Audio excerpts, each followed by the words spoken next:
তোমাদের সকলকে আমাদের ইউটিউব চ্যানেল লক্ষ্যভেদ কোচিং সেন্টারে স্বাগত।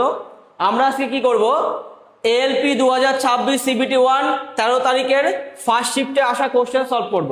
কি বলেছে কোশ্চেন দেখো, যে চক্রবৃদ্ধি সুদের হারে কিছু পরিমাণ টাকা 2 বছরে কত হচ্ছে 12,100 আর 3 বছরে কত হচ্ছে 13,310 টাকা।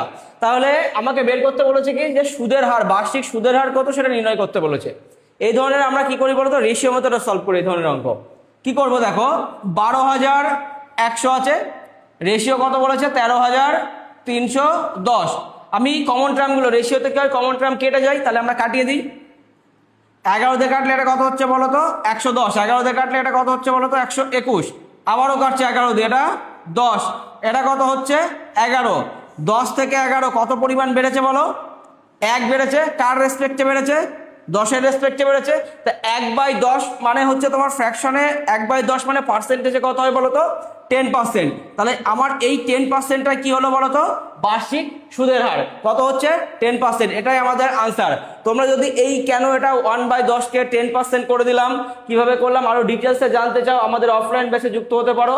তোমার নিচে দেওয়া নাম্বারে কল করে আমাদের ডিটেলস সম্পর্কে জেনে নেবে। দেখা হচ্ছে তোমাদের পরবর্তী ভিডিওতে। ধন্যবাদ।